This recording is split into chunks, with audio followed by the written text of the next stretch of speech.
उस मसले में आप इज्तिमाई तौर पर उनके साथ रहो। लेकिन ये एक बात मैं बता रहा हूँ, NRC CAA ये बला क्या है? ये है कि तुम मैं ये साबित करना है कि हम यहाँ के क्या हैं, सिटीजन हैं। ये एक बात जुमा के खुतबे के मौके पर मस्जिद के मेहराब के सामने बैठकर, मेरा नाम खालिद बेग नदवी है, याद रख लेना, टाइम याद रख लेना, ये दिन याद रख लेना, मेरी बात मान लोगे आज सुकून की ज़िंदगी गुजारोगे। खुदा ना खास्ता सब मुसलमानों को बता के जा रहा हूँ, मेरी बात नहीं मानोगे, एक मरतबा मेरे चेहरे को भी देख लेना, वक्त देख लेना, टाइम देख लेना, खून के आंसू रोओगे और उस दिन मुझे ये बहुत याद करोगे। उस दिन मुझे क्या करोगे? बहुत याद करोगे। कोई मौलवी साहब आया था, उसकी बात मान लेते तो आज हमको ये मुसीबत नहीं थी बोलकर। बात क्या मान लेना बोलो, CAA आता है या नहीं आता छोड़ दो, CAA एक अलग चीज़ है, NRC आती है या नहीं आती इसको छोड़ दो। अपना कि तुम सिटीजन हो यहाँ के, इसका डॉक्यूमेंट्स बना के रखना। एक तहरीक चली, डॉक्यूमेंट नहीं दिखाओ बोलकर, ठीक है नहीं दिखाएंगे, वो जो पूरी मिल्लत मिलकर जो बोलेगी वो करो, हम डॉक्यूमेंट नहीं दिखाएंगे, रहया तो नहीं दिखाएंगे। रखले को बोलना सो मेरे पास है लेकिन क्या नहीं करूंगा, है ही नहीं है तो नहीं दिखाओगे क्या? अल्लाह का फजल है, एक बड़ी तादाद ने अपना डॉक्यूमेंट्स क्या कर लिया, इस दौरान बना लिया। एक अच्छी बात यह हुई कि मौका मिल गया और अल्हम्दुलिल्लाह डॉक्यूमेंट्स बना लिया। आज के जुमा में 15 मिनट में तुम्हें सिटीजन, तुम यहां के सिटीजन हो, इसकी क्या प्रूफ है? कल एक पुलिस वाला पकड़ता है आपको और कहता है छोड़ो NRC नहीं आए, कल पकड़ कर कहता है कि तुम यहां के सिटीजन नहीं हो, तो तुमको क्या दिखाना है, क्या प्रूव करना है? NRC आने के बाद प्रूव करने का नहीं, आज कोई तुमको पकड़ कर कहता है कि तुम हजरत किसके बाप की हिम्मत के मुझे पकड़े, ये सब डायलॉग छोड़ डालना। आसाम के अंदर मिलिट्री में काम करके मिलिट्री से रिटायर्ड आदमी की सिटीजनशिप नहीं मिली, उसको प्रूव करना पड़ा, रोते हुए घूमता रहा। सिटीजनशिप एक्ट ये 1955 में बना। कब बना भाई? रत्ती याद रख ले सब लोग। सिटीजनशिप एक्ट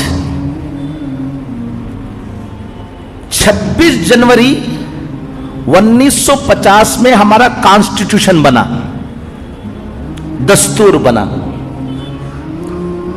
उसमें सिटीजन चाहे यहां का सिटीजन कौन होगा उसके बारे में तफसील नहीं थी। 5 साल के बाद पार्लियामेंट में सिटीजनशिप एक्ट 1955 पास हुआ। आप अगर कॉन्स्टिट्यूशन को जाकर देखोगे तो एक्ट नंबर 5 to 11, कौन सा आर्टिकल 5 to 11, ये कौन सा है? सिटीजनशिप एक्ट पर है कि सिटीजनशिप के बारे में है क्या क्या, यहां का शहरी कौन होगा। फिर उसके बाद 4 मर्तबा उसमें अमेंडमेंट आया। 1955 के बाद कितनी मर्तबा आया भाई? 4 मर्तबा आया। एक मर्तबा आया 1986 में, एक मर्तबा आया 1992 में, एक मर्तबा आया 2003 में के आखिर में, दिसंबर 2003 में, और एक मर्तबा आया मनमोहन सिंह के जमाने में 2005 में। ये 4 मर्तबा उसमें अमेंडमेंट हुआ। जब 1995 में सिटीजनशिप एक्ट आया तो उस वक्त किसको सिटीजन माना जा रहा था? उस वक्त का आदमी, अगर कोई शख्स 26 जनवरी 1950 से पहले पैदा हुआ है, बहुत से बूढ़े होंगे यहां पर जो कब पैदा हुए हैं? 26 जनवरी 1950 से पहले। कितने साल हो गए मौलाना? एक 50 और 75 है ना, 90 साल के भी हैं सब हैं माशाल्लाह, अल्लाह उनको ये करे। तो जो लोग 26 जनवरी 1950 से पहले पैदा हुए, उनको सिर्फ ये प्रूफ देना है कि 26 जनवरी 1950 की रात के 12 बजे के बाद हम कहां थे? इंडिया में थे। देखो ये काफी है। देखो मैं उस वक्त ये कार्ड बना हुआ था, ये हुआ था, बर्थ सर्टिफिकेट मिल गई, या कौन सी की नौकरी का, गवर्नमेंट नौकरी का, ये काफी। जो शख्स 26 जनवरी 1950 और 1 जुलाई 1987 के दरमियान पैदा हुआ है, 26 जनवरी 1950 और 1 जुलाई 1987 के दरमियान जितने लोग पैदा हुए, उनको सिर्फ अपना सिटीजन होने को, कि मैं यहां था, इसका प्रूफ दे देने से उन्हें क्या हो जाएगा? यहां का शहरी हो जाएगा। क्लियर? प्रूफ क्या देना है बाद में बताऊंगा। जो बच्चा 1 जुलाई 1987 के बाद पैदा हुआ और 3 दिसंबर 2004 से पहले, समझ में आई बात? 1 जुलाई 1987 के बाद पैदा हुआ 12 बजे के बाद, और 3 दिसंबर 2004 से पहले पैदा हुआ, उन्हें सिर्फ अपना क्या दिखाया?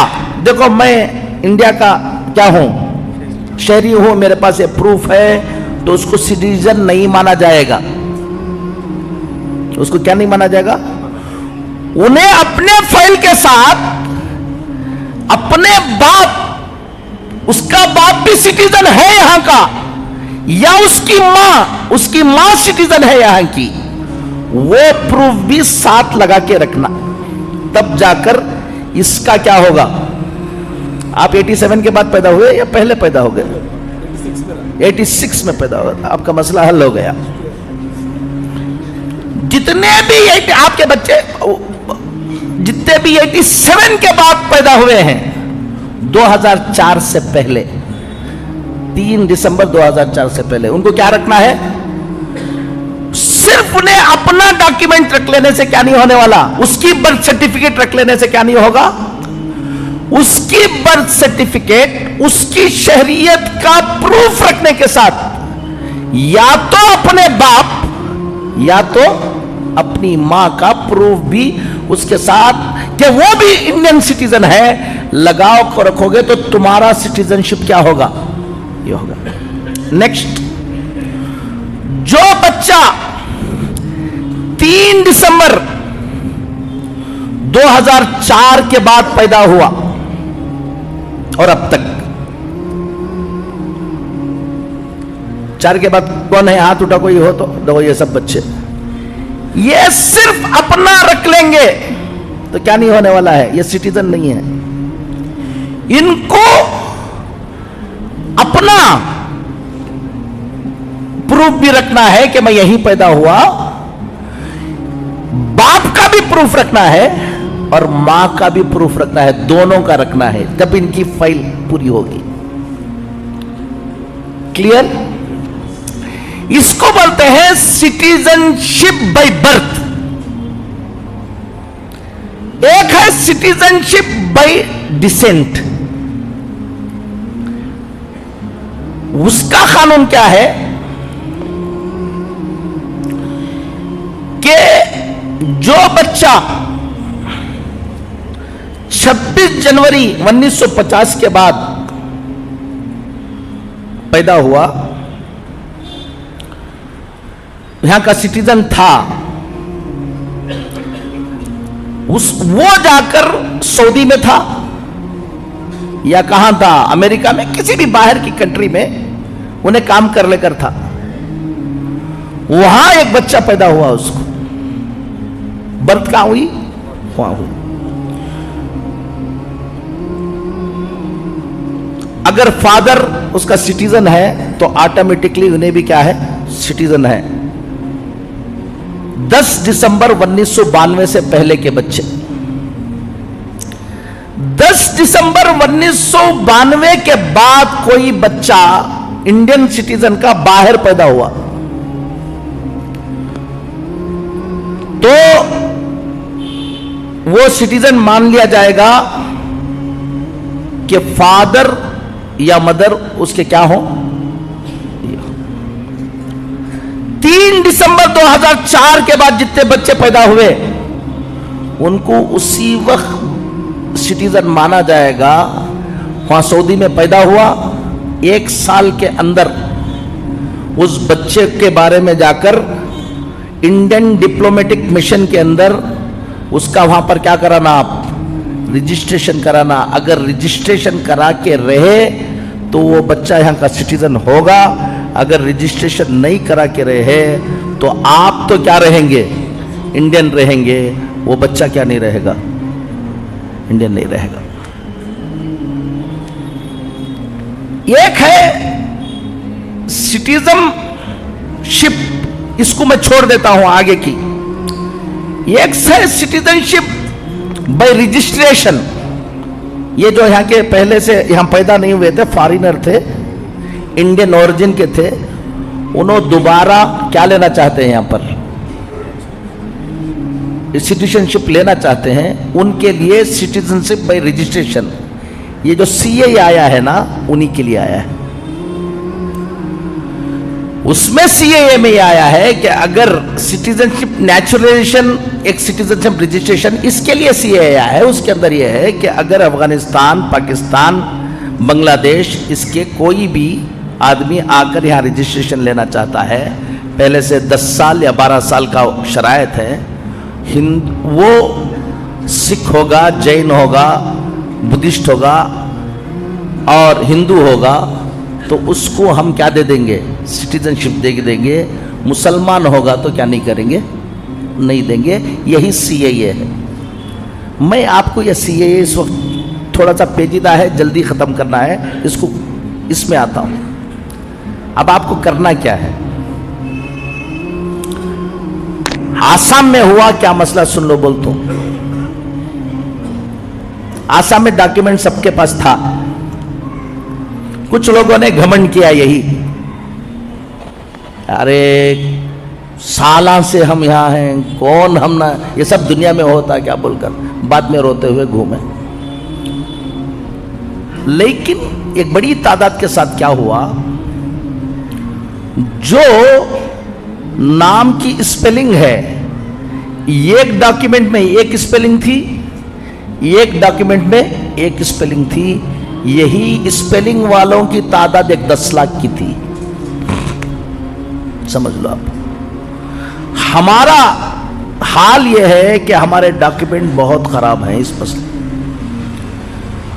गौर से सुन लो, ये आ रहा, इसीलिए बोला मुझे बहुत याद करोगे बोलकर। तुम्हारी प्रॉपर्टी है, खरीदा है, उस प्रॉपर्टी के अंदर तुम्हारे नाम की स्पेलिंग दूसरी है और तुम्हारे जो सिटीजनशिप के लिए जो तुम्हारे पास क्या है, पेपर है, आधार कार्ड, पासपोर्ट, इसके अंदर स्पेलिंग क्या है, दूसरी है। तो गौर से सुन लो, वो प्रॉपर्टी तुम्हारी नहीं है। गौर से सुन लो कि वो प्रॉपर्टी क्या नहीं है, तुम्हारी नहीं है। रजिस्ट्रेशन करने जाओगे तो रजिस्ट्रेशन नहीं होगी, फिर वो प्रॉपर्टी चली जाएगी हुकूमत को। क्या बोला ना आपको इसके सामने, क्या मेंबर के सामने ऐसा ऐसा छोड़ रही तुम अगर को बोले तो खून के आंसू रहोगे। मैं इसका माहिर हूं, ये भी बता रहा हूं। मैं जजेस के साथ, हाई कोर्ट जजेस के साथ, सुप्रीम कोर्ट जजेस के साथ बैठकर ये कानून पढ़ा हुआ हूं। सबसे पहला काम, कमाओगे क्या, ये करोगे क्या, वो सब बाद में करो। आज मैं बोल कर जा रहा हूं, आइंदा जुमा तक सीधा जाकर अपने घर के सब के डॉक्यूमेंट निकालो, स्पेलिंग देख लो। अभी भी टाइम अल्लाह ने दिया है। जब लागू होकर अब जहां 1000 रुपए में 2000 रुपए में तुम्हारा क्या बन जाएगा, डॉक्यूमेंट बन जाएगा। नहीं करा लोगे तो आसाम के अंदर एक डॉक्यूमेंट बनाने 5-5 लाख 10-10 लाख रुपए ऑफर किया, नहीं हो पाया। सिटीजनशिप के लिए सबसे ऑथेंटिक डॉक्यूमेंट वो बर्थ सर्टिफिकेट है, याद रख लो। क्या रखे? Birth certificate. अब मेरा बर्थ सर्टिफिकेट नहीं था, मेरा खुद अपना, सबको बोल रहा हूं मैं, मेरा बर्थ सर्टिफिकेट नहीं था। मेरे पास पासपोर्ट, आधार कार्ड, इलेक्शन आईडी कार्ड सारा है, लेकिन क्या नहीं था? बर्थ सर्टिफिकेट नहीं था तो भी सिटीजनशिप के लिए डॉक्यूमेंट क्या हो जाएगा, दूसरा भी हो जाएगा। लेकिन सबसे ऑथेंटिक डॉक्यूमेंट कौन सा है? बर्थ सर्टिफिकेट है। मेरा नहीं बना था। मैंने हजारों लोगों को बताया कि बर्थ सर्टिफिकेट आज 90 साल के बूढ़े का भी क्या हो जाएगा, बन जाएगा। बहुत आसान काम है। मैंने एक लायर को पकड़ा और उसको काम दिया, और वो जाकर कोर्ट में केस डालेगा, अपील करेगा कि मेरा क्या नहीं है, बर्थ सर्टिफिकेट नहीं है। उसके लिए म्युनिसिपैलिटी में जहां पर रजिस्ट्रेशन होता है वहां से एक एक्नॉलेजमेंट लेना है कि तुम्हारा नाम यहाँ क्या नहीं है बोलकर। उसके बाद वहां पर जाना है, एक इंक्वायरी आती है। इंक्वायरी आने के बाद जज के पास जाना होता है। ये 3 से 4 महीने आपको भागना नहीं है, वो लायर कर लेगा। आखिर में एक विटनेस होगा, 2 विटनेस को लेंगे, आपका बर्थ सर्टिफिकेट, मेरा बर्थ सर्टिफिकेट अभी बन गया अल्हम्दुलिल्लाह। मैंने अपने बर्थ सर्टिफिकेट को सामने रखकर सारे के सारे पेपर्स एक स्पेलिंग के बनाए। मैंने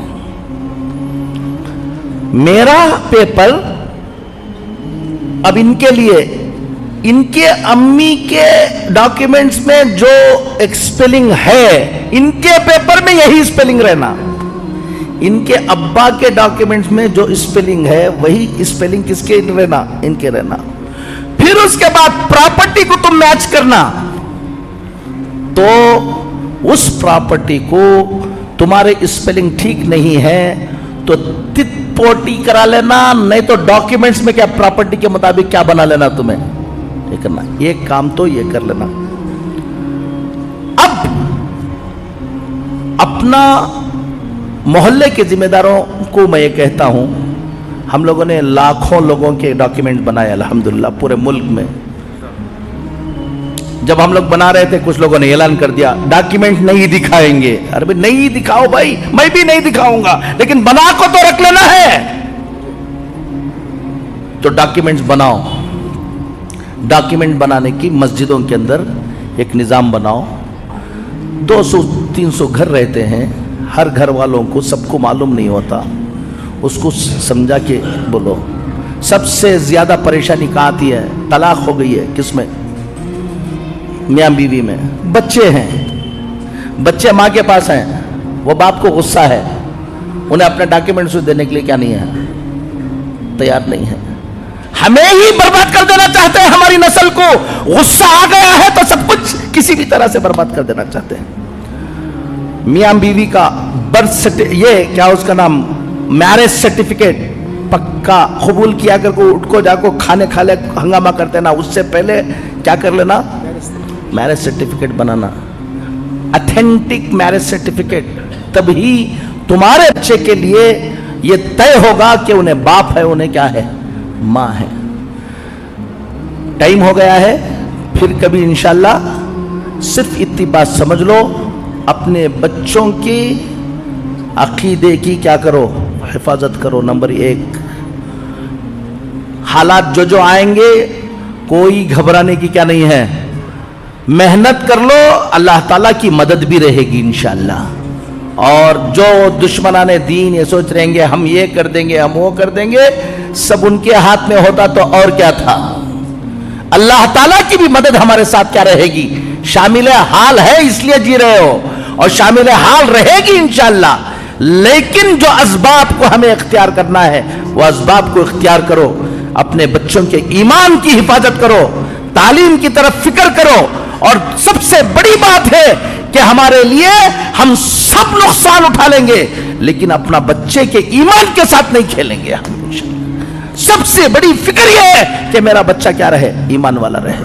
और फिर हम एक मुल्क में रहते हैं, हमको कानून के मुताबिक रहना है, हमको कोई उंगली उठाने की क्या नहीं रहना, किसी को हिम्मत नहीं रहना अपने गाड़ियों की, अपने प्रॉपर्टी की, अपनी सब कानूनी अंदाज से उसको मजबूत रखो।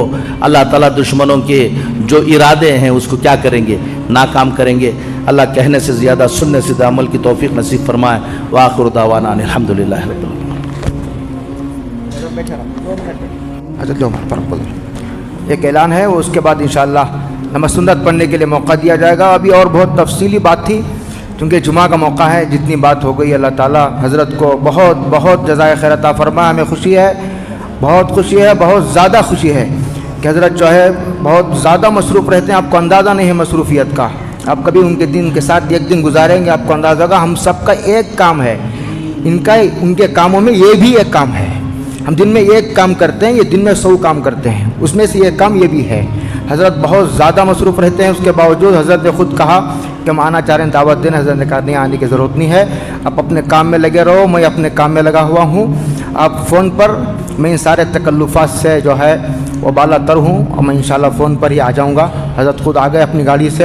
अल्लाह ताला बहुत बहुत जज़ाए खैर अता फ़रमाए और हज़रत के साए को अल्लाह आफ़ियत के साथ देर तक हमारे सरों पर कायम रख कर इस्तेफ़ादे की हमें तौफ़ीक़ अता फ़रमाए।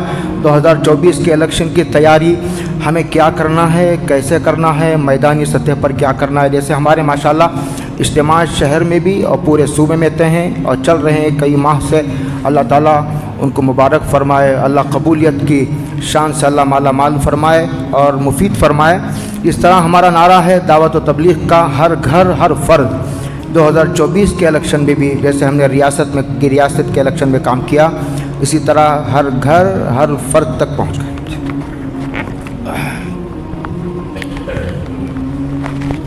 2 मिनट ये भी सुन लो, फिर मिलेंगे या नहीं मिलेंगे पता नहीं, मैं भूल गया। टाइम तो बहुत कम होता है यहाँ पर। 5 मिनट बैठेंगे इंशाल्लाह। हाँ 10 मिनट चलेगा। 5 मिनट सुन लो, गौर से अच्छी तरह सुन लो। इलेक्शन में वोट डालना दूसरी कौमों के लिए अपने कैंडिडेट को जिताने के लिए है। मुसलमान को इलेक्शन में वोट डालना यहाँ पर हमारी ज़िंदगी के सेव करने के लिए, याद रखना। अगर आप इलेक्शन में वोट नहीं डालोगे तो अगर आपने इलेक्शन में वोट डाला, खुद ये एक सबूत है कि आप इलेक्टोरल रोल में थे और यहाँ के क्या हैं, सिटीज़न हैं। दूसरी कौमों को अपनी हुकूमत बनाने के लिए इलेक्शन के में क्या डालना है, और हमें वोट जो डालना है वो सिर्फ हुकूमत को सोचकर नहीं डालना है, अपनी ज़िंदगी के लिए डालना है कि हमको यह साबित करना है कि हम कहाँ के हैं, यहाँ के। ये जो काम हम लोग करते रहते हैं कि कौन की जीतता, हमें वोट डाल को क्या करना। कॉन्स्टिट्यूशन ऑफ इंडिया जो अभी इलेक्शन आ रहा है, ये भी एक बात सुन लो मुझे याद रखने की। अगर इस इलेक्शन के अंदर फुस्ताई ताकतें नहीं हारेंगी, उसके बाद जो मुसीबतें इस मुल्क में आने वाली हैं उसका आप तसव्वुर भी नहीं कर सकते। दूसरी कौमों के लिए अपनी हुकूमतें बनाने के लिए है, हमारे लिए ये जो आने वाला इलेक्शन है वो इलेक्शन अपने वजूद को बाकी रखने के लिए है, याद रख लेना। एक बात होगी, इलेक्शन में कौन किस पार्टी में है, क्या है, ऐसा हंगामा पूरी जिंदगी, क्या है उसका नाम, ऐसा लीडरों के चक्कर में ऐसा पड़ो कि जिसकी वजह से तुम ही खत्म हो जाओ, ऐसे काम ना करो। कौन किस पार्टी में है, कहाँ है, वो सब रहो, उससे हम लोगों को कोई क्या नहीं है, ताल्लुक नहीं है। ये कश्ती पर हम सब सवार हैं, ये कश्ती बाकी रहेगी तो हम भी बाकी रहेंगे, ये कश्ती डूब जाएगी तो कोई लोग बाकी नहीं रहेंगे। इसके लिए सबसे पहला काम, इलेक्शन आने से पहले ये ज़रूरत नहीं है, 2-3 काम ये कर लो। पहला काम यह है कि हमारा वोटर लिस्ट में क्या हो, नाम हो। नाम वोटर लिस्ट में एनरोलमेंट का वक्त क्या हो गया, अभी हो गया, तो परेशान होने की ज़रूरत नहीं है। हर वक्त अपनी वोटर लिस्ट में नाम चेक कराते रहो। एक काम बता के जा रहा हूं आप लोगों को, इसमें हम लोगों ने सख्त हालात में काम किया है और उसका तजुर्बा कर लिया है। वोटर लिस्ट में नाम फट से निकाल देते हैं, ये तुम्हारे लिए बहुत डेंजर है। वोटर लिस्ट में नाम चेक करते रहो। अगर किसी का नाम वोटर लिस्ट से निकाला, फौरन एक लायर को पकड़ो, लायर को पकड़कर RTI में एक क्वेश्चन भेजो उसको फौरन,